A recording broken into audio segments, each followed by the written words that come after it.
This is the Sisterhood Society podcast, where three sisters talk life, food, fashion, kids, and everything in between. Become part of our sisterhood where everyone is welcome at our table. Welcome back to the Sisterhood Society podcast. Today we are talking about motherhood. But first, Tara, do you want to tell us about what's good in your... What's good? Well, I think we should at least acknowledge that Kait is not here today. Oh, yeah. That's So number one. We're missing Kate's birthday. Yes, we're missing the final piece of our trio. Kait's birthday is today, and so she is out celebrating. So we thought we would podcast while she is enjoying rather than skipping another one. So yeah. Last week we had our promo, so we were going to focus on that. So that's why we missed a week. Yes. But this week we are going to do motherhood, and then next week we're going to do our book society podcast, the club about the Matthew McConaughey. Yep, Green Light. So if you haven't started reading it, you've got a week before. I will say it's a little bit of a trip. He's an interesting guy. Yes, I've only gotten a couple chapters in, and I was like, whoa, this is a lot going on here. There is a lot going on. So it's good in the sisterhood. Well, we just got back from Nashville, so that was really fun to be with family. We went down there to hang out with Dad and Kait because our dad and Kait have the same birthday. And so we got to go down there, spend time with the fam, take the kids to the pool. I got a little bit of a tan, which is a first for me in a while. But yeah, it was great. Great coffee, great weather most of the time. And yeah, great fun with the fams. I will echo that. We went down a little bit early before the birthday to try to just knock out everything for the promo. So the first 3 days were literally a whirlwind. I think we just ran nonstop from 8 a.m. till 8 o'clock at night. It was just insane. So the last 3 days I felt like were really slow and relaxed, and it was just fun to be able to spend time with our individual families, but then all together as a family. For their birthday dinner, one of Kait's friends is a caterer.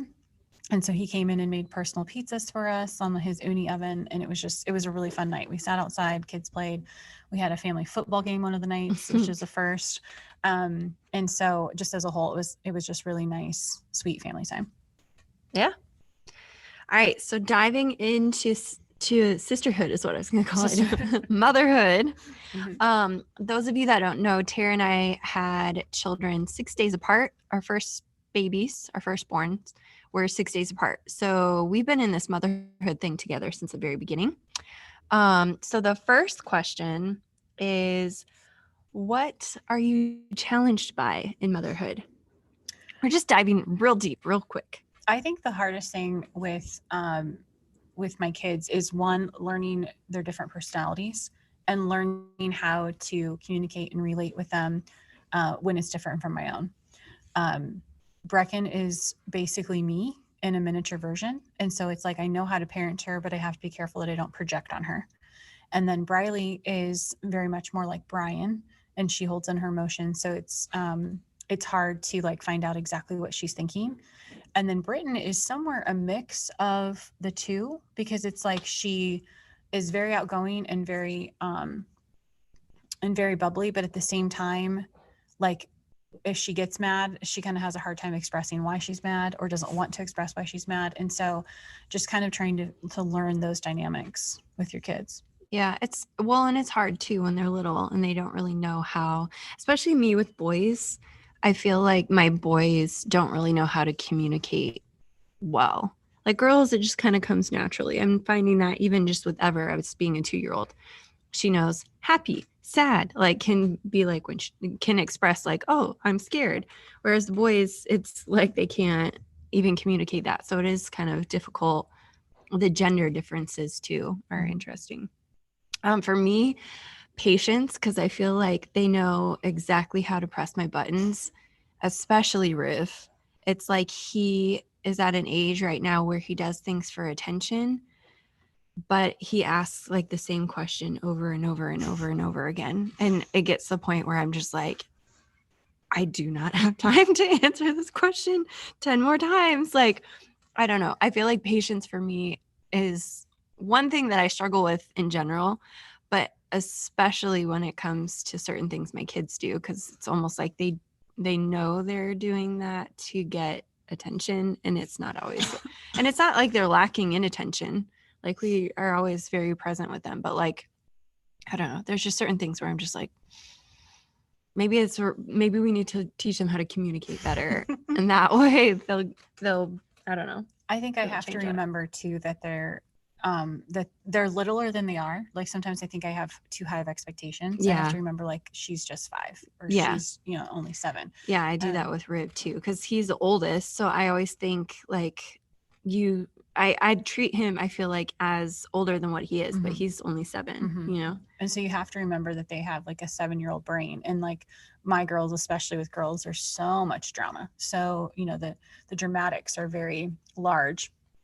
And so much of the stuff you're just like, oh my gosh, just let it slide off your back. It's not a big deal. Like she called me a booty. Well, you're not a booty. So like, let it go, but I have to remember, like, put myself back in those shoes of like what a big deal that was and how offended you would be if someone Mhm. called you a booty, like, so, I feel like really just taking the time to like listen to them rather than Mhm. casting aside their concerns, making sure that they at least feel heard, even Yeah. if their logic and or their thoughts on it isn't valid, Mhm. making them feel valid. Yeah, that actually is a very good point, because it's very easy to jump to conclusions and immediately like jump into disciplining.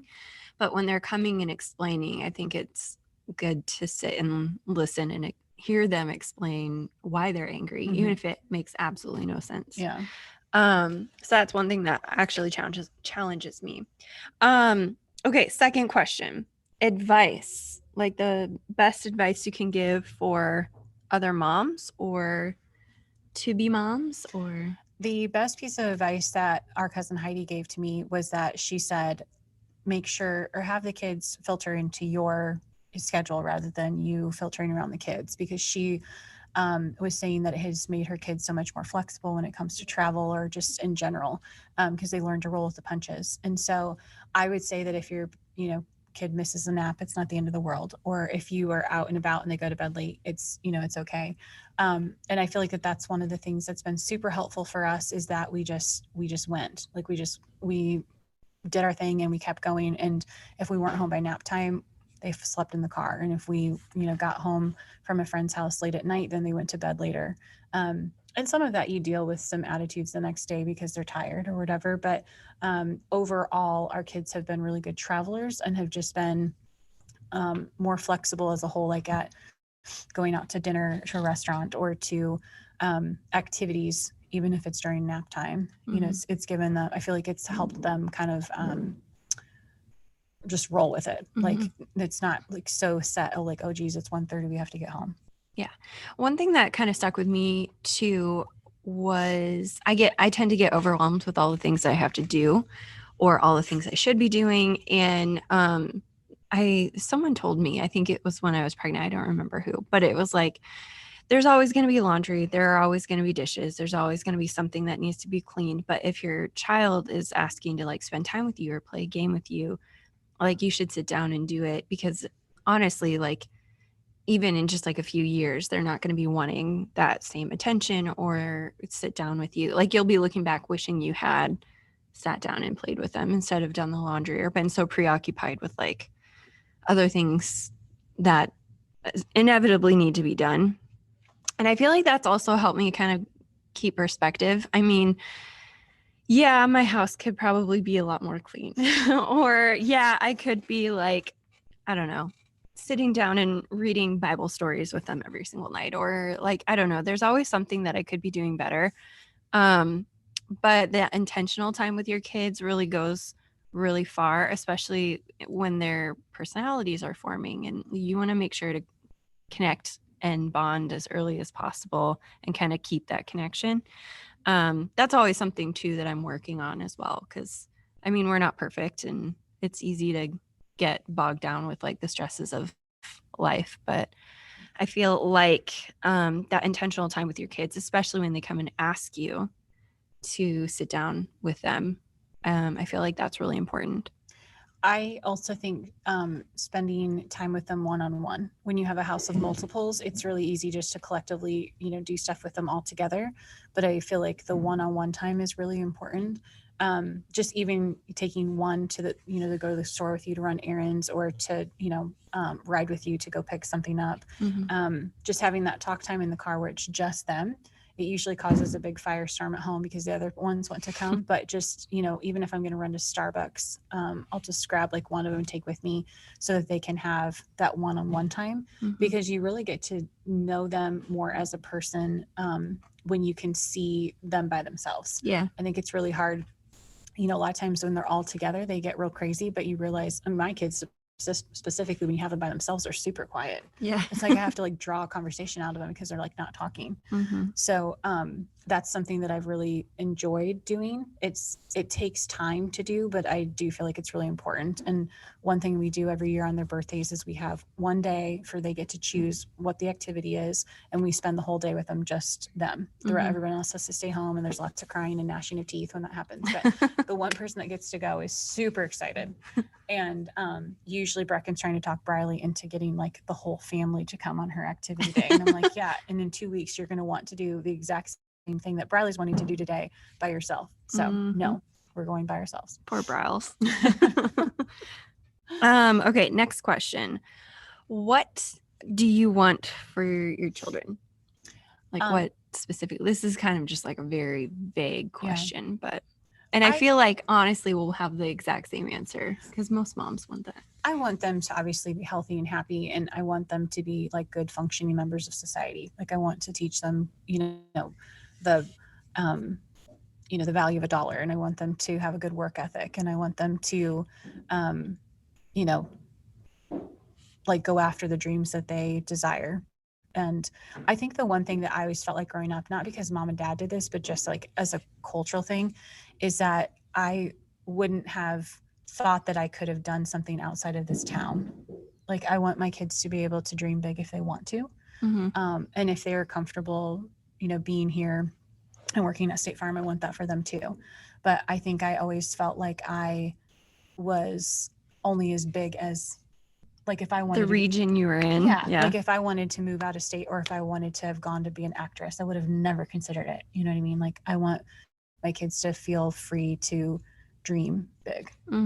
Yeah. I feel like, I essentially just want to help them find what makes them happy and allow them to pursue that, And dad always told us like whatever we can do whatever we put our minds to. And I feel like I've really honestly lived by that my entire life. Like if I wanted to paint, he was going to allow me to paint and like help me out. And if I wanted to be a graphic designer, here I am. Like, and if I have to be a photographer, I can figure that out. If that graphic design job had taken you to Atlanta or someplace like that, would you have done it? Probably. Well, I think so, because we moved to California when I was in. But with a family, would you have done it on your own? Oh, with the family. Like if you had gotten a job out of college and it was in Atlanta, or if it was in Dallas, would you have gone? That's hard to say. I was still pretty shy, like when we moved to Illinois, but I moved back. So when I was 13, we moved to California for my dad's job. I stayed out there all throughout college, or all throughout high school, and then 2 years of college, and then moved back to Illinois because Kait was coming back here, and I wanted to be near Kait. And Tara already still lived here. So then we moved in together. So back in college, I probably wouldn't have made a move without Kait. And also I was dating Isaac at that time, so it just was a natural move for me. But easy to come back. Yeah. So, I probably wouldn't have if it was just myself, because I was already dating. I was essentially already kind of set in my ways a little bit, but I feel like now I'm more open to it. But I feel like the move to California helped open up my eyes to like other places. Like Illinois is not just the only place that you can be happy, because we loved California, still do. We love Nashville now because that's where mom and dad and Kait live, and Kait and Phil. So I feel like I'm open more now to like moving wherever. But yeah, I feel like family has a big portion to do with that, because like wherever my family's at, I want to be at least be near, or a drive away, Yeah, for sure. I agree. Family's very important to me. If it wasn't, we probably would have moved out of Illinois a long time ago. Yeah. Okay. Question number 4. The experiences so far of being a mom. What has your experience been? I think it has, obviously with anything in life, it has its hills and its valleys, right? Like there's these set of challenges where like, there's some times where you're like, am I even cut out for this? And then there's other times that you feel like you're really nailing it. I mean, and isn't that the truth about life in general? Like there are times where you're just like, holy crap, Yeah. this is not for me. Yeah. And then other times where you're like, yeah, I've got this. But I think as a whole, I think it changes you as a person to become more selfless. That was actually the other half of my question. How has it changed you? So, well, I think you start realizing, in marriage you have to compromise, but the love you have for your husband is not your DNA, right? So it's a different, it's a different kind of love, I feel like, because this baby or this child is a piece of you. In marriage you have to compromise things, and so you realize how selfish you are when it comes to a marriage, but you also realize the same thing about when you have kids, because you all of a sudden become a slave to your children, right? Like you're a slave to them waking up in the middle of the night, and when they need to eat, those darn kids need 3 meals a day and 15,000 snacks, so it's like all of a sudden your life revolves around your kids in a lot of ways. And so I think I feel like it's made me put their needs above my own, which I think is natural to do. But it also makes it points out like a very big highlight on the things that I need to change as a person, because they're like a freaking mirror shining right back at you. 100%. 100%.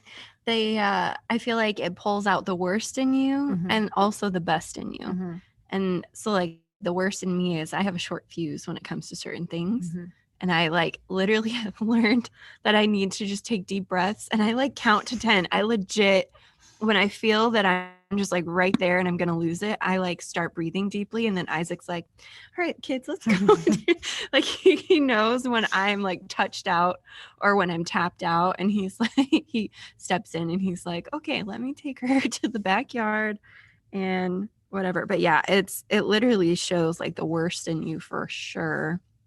But it also is good because it kind of helps you learn how to like kind of steamroll through that and know how to navigate the really difficult things and try to make them better. I think it also makes you realize how much you can accomplish. Like, even just for Nashville, Brian wasn't able to go for the first couple of days. And so, I had to pack 4 people plus myself and get all the kids in the car, travel all the way to Nashville alone, take care of them in addition to us working. It's a lot on your plate, and you're really grateful for when your spouse shows up. But like, it made me realize like, okay, I can handle this. I can do this. And I just feel like moms don't always get enough credit for all the things that they do. Because like even when we were leaving for Nashville, Brian slept in for a little bit because he didn't sleep great that week. And so I had the car packed up and the kids in it, and all he did is bring down his suitcase. And I was like, stuff like that, how much you just facilitate as a mom, makes you realize how much you're capable of. Yeah. Well, in my experience so far, so I had Riv and right after I had Riv, I went through pretty bad postpartum depression and anxiety. And I didn't really come out of that until I had my second kid. And you just realize that moms just go through a ton, even just hormonally on a biological level. Like there's so much that is just jam-packed into it, and nobody really prepares you for that. Nobody talks about it. No, not at all. And I think one of the things that was hardest for me as soon as I had Riv was the fact that I had all these, like I was just so out of whack, but then I was expected to take care of the baby, which is natural. But at the same time, I was like, I am messed up. Like I need help, but I didn't know who to go to or who to ask for that. And I suffered with that until like 2 years later when I had my second, and somehow it like knocked my hormones right side up. So you just go through a lot, like, and you have to figure it all out on your own. And moms really are, I know when they say like superheroes, it's always so cliche, but honestly, for real, it's a lot to go through. But like I would do it again and again because I obviously love my kids. There's always like, there's a give and a take, you know? Your body goes through so many changes. You go through many changes hormonally. You're also not getting in a lot of sleep. If you're breastfeeding, you're trying to figure out that dynamic. Your boobs never look the same. Yeah, I mean, if you think about guys in general, I mean, they don't have to go through. I was thinking the other day. Okay, they talk about the dad bod, but I mean, come on. Like, all they did was just support. I'm just kidding. Isaac does a lot for me. But as far as like his body, it didn't have to do much, you know? Mine has gone through hell and back. That's why we have and makeup. hell again. That's why we have makeup, and they just have to deal. I was thinking about this. Makeup does not cover my stretch marks. Well, I know, but I just see it on your face. I was thinking this the other day, how guys have to just get up, and what they look like is what they look like. I know. And we have the ability to transform ourselves. I know. I literally paint my face. I'm an artist, so like I do very intense things to my face every day. And I'm like, you're so lucky that you're just naturally beautiful. And I wake up like a gargoyle and have to like literally. But if they're not naturally good looking, think how weird it would be, or how different they would look if guys wore makeup. I know. I'd be like, can I just put a little something on your face? Let me just transform you. Oh my gosh, it's so funny. Okay, question number 3. I'm sorry. I was going to say one more thing. Oh, yeah. I think the other thing with being a mom that changes you, or you don't realize, is when you have one and then the next one comes along, you kind of feel like, is my heart going to be able to be big enough to, or can I love the second one as much as I love the first? Like, is your, you just keep finding more love in your heart for each one that comes. It's like a weird dynamic that you don't realize until you have more. Or could you love the next one more, or just as much as just like a little rubber band, you just stretch it and bring more people in the center, you know? It's very strange. Okay, so question number 5, thoughts on mom culture. Well, I feel like as a whole it's gotten better. But I feel like there's still kind of an edge where people are wanting to judge you for like what's going on, or wanting to tell you like how to do it better. And I just feel like with anything in life, unless it is solicited advice, you should probably not give it. Do you also feel like maybe the judgment is coming from, let's say it's like an older mom that has been in your shoes and they're trying to give you advice, but times are maybe just a touch different? Because I feel like that's maybe kind of how I have received it. I think it completely depends on the situation. There's obviously people I've gone to ask for advice from, different scenarios, but I do feel like that sometimes I can't tell if it's a place of trying to be superior, or if it's a place of insecurity, or if it is just flat out judgment. I do feel like sometimes, I feel like as a whole, like we were saying before, that if you are not in the circumstances, you shouldn't judge unless people are asking specifically for the advice, because you just don't know what's going on when you're not there. It's so funny that there's like a tug and a pull, because we've got the judgmental crew out there, and then there's like us, where we see a kid crying or throwing a tantrum and we're just like, oh, I've been there, I know how you feel. Like, absolutely no judgment, and like our heart goes out to like the mom that is trying to deal with it. So I feel like it's interesting how there's such a like polar opposites all kind of grouped in this whole group, you know? Well, and I think we were saying, when you become a mom, you have a sense of empathy that comes that you didn't have before. I mean, just even, we were walking out of Target the other day, and we'd only taken Briggs with us, and this mom had 3 or 4 kids with her, and they were just kind of like dodging and weaving in front of us. And so we were, trying to like walk. They were walking towards us, we're walking out. And she was like, oh my gosh, I'm so sorry, we're just a mess. And I was like, hey, I got 3 more at home, I totally understand. Because my kids would be doing the exact same thing. 100%. Like, they don't know their right from their left, so when you tell them to get to the right because a car is coming or something like that, they all like scatter, and you're like, okay, I need you to get over to this side. And so I'm just like waving at cars like, I'm so sorry, It's so true though. Like, oh man, you've got like some people that are just like totally fine and totally like, I totally know what you feel like. And then you have other women that are just telling you, or want to be the first to tell you what you're doing wrong. And I feel like, within the last few years, like you said, it is getting better, because we're getting to a point where like women support women, we're all just trying to do our best here. And I feel like we have such an amazing community around us that I don't ever get that from our people. We get so little hate. I feel like I could practically count it on two hands over the last 7 years. Mhm. I feel like with influencers and celebrities, you still see it a lot that people want to like knock them down a peg or two. So they're Mhm. constantly judging them about something. Yeah, I think it's because that superior thing Mhm. or feeling insecure, or I feel like that rounds up majority of if you get like judgment from people is their projection of feeling insecure or their projection of wanting to feel superior, Mhm. which comes from being insecure. Mhm. So I feel like maybe insecurity is a huge thing that plays a role. And if you're not like secure in yourself or how you're parenting or I don't know how much money you're making or whatever, that can leak out on other people. Mhm. Well, and I feel like in motherhood, the thing that has helped me the most is when someone has come alongside me and lent a hand Yeah. rather than trying to tell me how to do it. Mm-hmm. Because I think that you're trying to forge your own way and figure out like what you want to do with your kids and what you want your legacy to be and what you know, Yeah, because ultimately it's what you want not for your family. it's not the same across the board, you Mhm. know, because I feel like they're like you said, we're all trying to get to the finish line. We're all doing it our own way, Mhm. which I think is totally fine because we're all literally just Mhm. striving for the same thing. Yeah.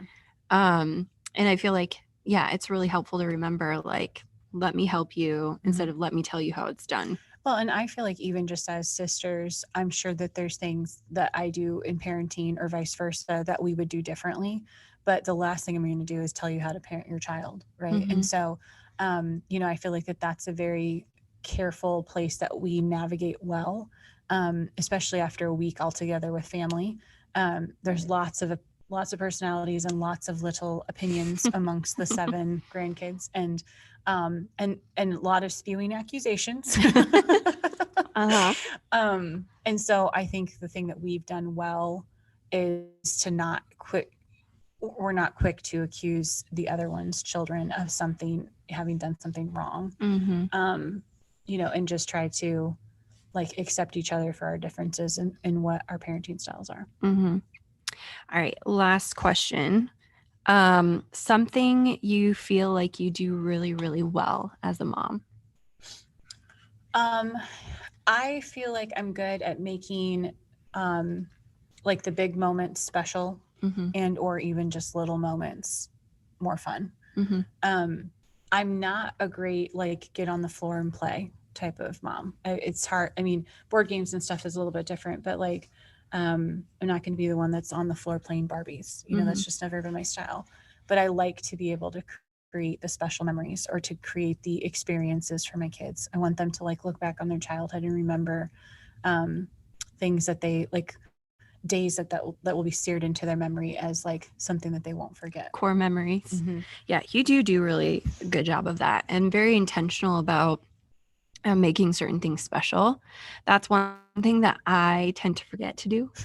I'm usually the one that's on the floor playing Barbies with the You're very kids. intentional on the day to day. I kind of forget the big things because I'm so overwhelmed with all the little things. Like literally my 2-year-old is in my lap 24/7 right now. And so like I'm trying to like do things with all the kids on the day to day so that I have that intentional time. Also, that's my personality type too, and my that's my love language is spending quality time. And so I'll sit on the floor with my kids and make sure I'm like soaking up that time with them. I don't always sit and play Roblox with the boys, even though they ask me to. There's something about Roblox. I cannot get that little guy to walk in a straight line. It drives me bonkers. But yeah, I feel like that's one thing that you do really well and one thing I don't. But vice versa. Vice versa. Yeah. So when we're together, it works out really well. I try to be intentional and then you make the big plans for all the big things. I'm like, okay, this is where we're going today. And Whit's just like, oh, we are? Yeah. Like, okay, sounds good. One thing we did not talk about is mom guilt. Mm-hmm. And maybe that's because I don't subscribe to that. I feel like mom guilt is really hard because I feel like you can beat yourself up over and over again with it. And it is something that I do struggle with because I think especially being a working mom it's hard for me to know that like 8 hours a day my kids are with a babysitter and they're spending more quality time with the babysitter than really they are with me, because you're really limited to those hours in the evening and or on the weekends with them. And so that's one thing. And then I think so then it's like I feel like you're almost trying to do overdrive in the time that you are with them to try to make those times special. And sometimes you just, you just need like a Friday night to like unwind, and you're not looking to, make every Friday night magical. And so and unfortunately that's probably the majority of the Friday nights, right? It's not like I every feel Friday like night we're going. those types of Friday nights, though, where you just chill and together, I feel like those are really important still, though. I want my kids to look back on their childhood and remember that we were together, that we sat down at the table and we had family meals together, and that we played in the pool. And because I feel like those will string together bigger than just like the one-off, like random things that we do that are big things, even though they'll remember those. I do want them to remember just the like the day to day. I also don't want them to always think that they have to have a party everywhere they go either, right? Like we allow the babysitter to take them to the trampoline park and stuff like that so they can have fun things to do. But I don't want them to feel like every time they're with us, they have to be going somewhere and doing something. I want them to be okay with just the simplicity of like being home and the comfort of that. Yeah. I also think it's good for them learning how to interact with each other and kind of learning how to play well together. And even though those nights, I feel like I tend to play referee a lot. But I feel like it's good for them to kind of learn the interactions with each other for sure. But yeah, I feel like mom guilt, especially after Riv was born, when I was going through like the postpartum anxiety, depression, mom guilt was huge. Like I always felt like I could be doing more or I wasn't doing enough. And to the point that it was like suicidal thoughts, like they'd be better off without me because I'm just not doing enough. And so I actually got to the point where I was like, no, I put up a boundary. I'm not going to even subscribe to that culture or that thinking. I mean, obviously, yeah, there are times where I feel like guilty for certain things, but I got to the point where I'm like, I'm doing the best that I can. I'm going to like have faith in the fact that I am doing the best that I can, and I'm going to trust that. And I'm going to kind of operate out of that mentality as opposed to operating out of I'm not enough. I'm not doing enough. I'm not even cutting it close. I'm not like I'm the worst mom or whatever. Like I'm not going to allow those thoughts to ruin my mentality and have me operate as a mom out of guilt or fear or shame. I want to be operating out of a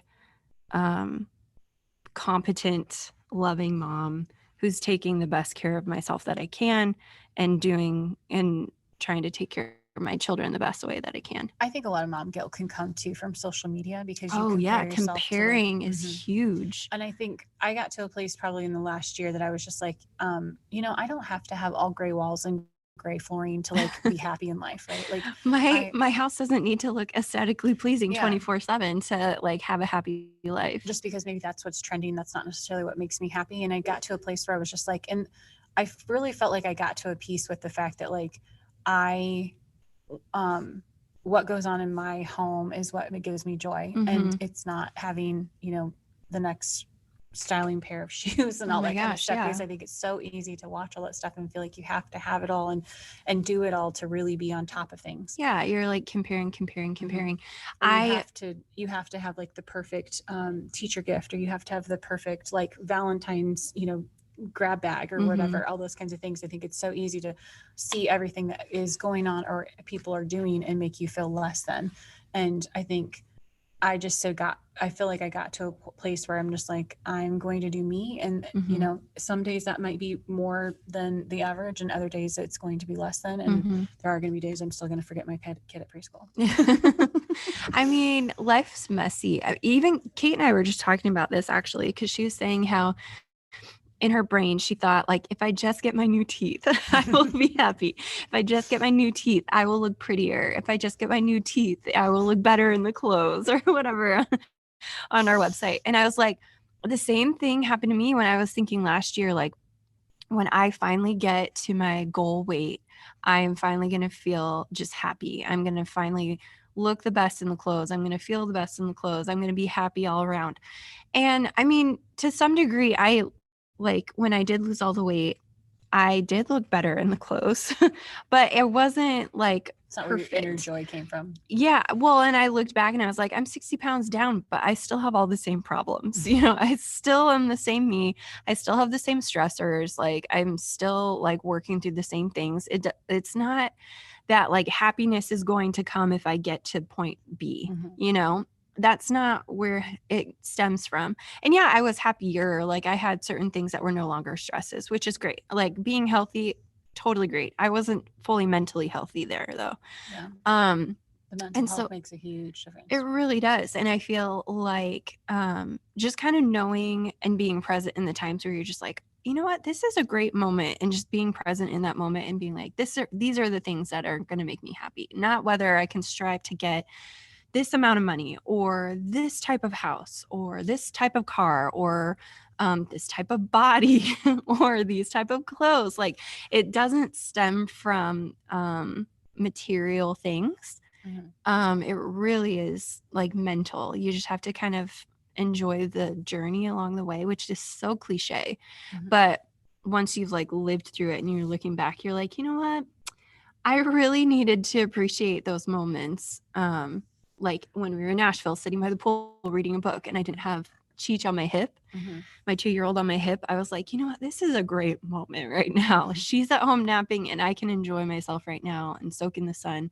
Like just little things like that, I feel like amount to like the overall like happy life instead of striving and thinking you're going to be happy. And then when you get there, you're striving for something else to make you happy. And I think all those things can help you feel better about yourself or whatever. Like I know for a fact when I get my tummy tuck, I'm definitely going to feel better about You're still going to be the same person with the same problems. No, your agree. tummy is just going to be a little flatter. Correct. My pants will fit better, which I'm excited about. But the reality of it is that it's all the little moments that actually add up and make, make it worth it.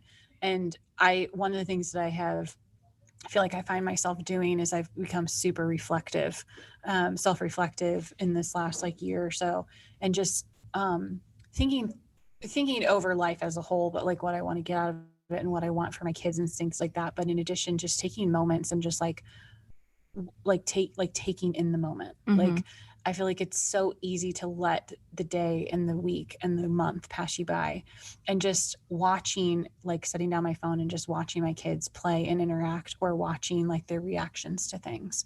I remember reading this gal saying that she challenged herself to not be on her phone, like when her, kid was in the room, because she put down her phone for, I think it was like a span of like 5 minutes. And she counted how many times her baby had looked up to see if she was paying attention. And it ended up being like 35 times or something like that while they were playing. And she was like, if I was buried in my phone, how many opportunities did I miss to like catch their eye or like give them affirmation or whatever it was. And I've thought of that so many times, that you miss, not even so much that you miss them looking for affirmation, but you just miss the moment altogether, right? You're missing the opportunity to really like engage in what your children are doing, or watching them play, or like just seeing, watching life through their eyes. Yeah. And those times where they're like little and searching for your like engagement, like you mentioned, it's so fleeting. Like they're only little for so long. Like my 2-year-old now is no longer a baby, and she's my last one. And I'm just like, no, like I don't, it's so easy to kind of just watch it fly by. That if you're not sitting there taking in the little moments, you're not really going to get those back. Obviously, it's very cliche to say, but it does go by so fast. So you want to make sure you look back on the times and not regret like all the times you could have been there when you were just like buried in your phone, or were really busy at work, or you took work home with you, or the times when you should have been present, you weren't. So for me, go ahead. I was just going to say a piece of encouragement that if you are overwhelmed, it does change and does get better. Yeah. Every moment is a phase. Well, and the overwhelm too is very fleeting as well. It's only like a moment that you feel that. Like there are days where I'll feel overwhelmed and then the next week will be better. I also think it's completely normal to have times where you love your kids, but you don't like them. Yeah. Like, I think there's so much pressure on moms, even, you know, with postpartum and stuff like that, that you find yourself having times where you're not just like blissfully over the moon, Yeah. you know, That's not normal, you know? I Mhm. mean, there are times where you're just like totally blissful. And then Mhm. there's other times where like, you're driving me crazy. Yeah. Like mom just needs a few minutes. Yeah. You know? And I think you're going to have those ups and downs in motherhood. And I think sometimes the mom guilt, you know, sinks in that you like, you should be feeling like Mhm. you're obsessed with your children. Mhm. And then like I don't subscribe to that because I'm Mhm. like, no, it is life. Mhm. There are times where you are absolutely head over heels in love with your Mhm. husband, and there are times where you just want to throttle him. Mhm. You know, like it's the same thing even with your little children. It Like, doesn't change the way you love them, but yeah, it does change your likability for them. exactly. And if you get to that point, like it's totally okay to just like take some time, Mhm. you know, take some time for yourself. Go for a walk, take a minute. Breathe, count 1 to As 10. unstuckologists would say, you have to take out the trash. Take out the trash for real though. Like I feel like that's one thing that moms really should have the liberty to do is just be like, okay, clearly I need some time because I can't right now with Mhm. this. So I feel like at least with Isaac knows, because that's when my anxiety just spikes. Like he knows, like, okay, I'm gonna take the baby in the backyard because she's been attached to you all night long and you need a second. Or just taking some time to like go take a shower and like allow the water to just kind of soothe you down. Like just anyway, like it's not easy having 3 Mhm. little kids that have no like way to kind of monitor their emotions. It's a lot. Mhm. Well, in my case it's 3, Tara's case it's 4, but like whatever, even just 1, it's a lot to handle. And I think it needs to be noted that, you know, you are going to need some time to get back to center, Mhm. or homeostasis, as I like to say. Mhm. Because when you're surrounded by crazy high emotions, it's natural to kind of take those on and try to be the helper. And sometimes it just doesn't help. And Mhm. you need to take a moment for yourself. Yeah.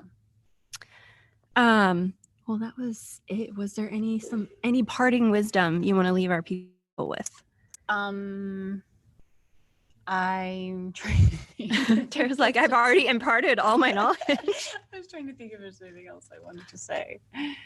I think that, you know, it's going to constantly evolve and change, especially as the kids get older. Mhm. I think Someone told me once, little kids, little problems, big kids, big problems. And I was just like, oh, crap. But I also Oh, feel like that if you don't handle the little problems when they're little people, that they will be much bigger problems when they're big people. And so I do think that that makes a difference. So, you know, don't check out right now. Like I definitely think that staying involved, there's times where you need to fight the battle and there's times that you need to win the war, you know? And so you have to choose which ones those are. But I just feel like as a whole, you have to just stay intentional and involved. And your relationship with them is so important, whether it's mom with son or mom with, you know, daughter, even with your husband, with your kids. It makes such a difference as they start getting into their teen years. And that's the one thing that I really want to be intentional with, because even my girls now are already starting to talk about crushes and things like that. You know, I just want to be able to, I want them to be able to navigate that next phase of life, which they're still very little, but I just mean like as we get into the teen years, where they feel like that I'm a place that they can come and talk to, not a place that they have to keep secrets from. So I want that open communication with them where they don't feel uncomfortable to have that relationship with me. And I feel like that's something that mom did really well with us, is that she was always a really good listening ear. Listening, I think, is key. And asking probing questions. Yes, because sometimes you really need to have some clarifying questions. Yeah. I know what you're talking about. We're not gonna. There's a little situation with potties.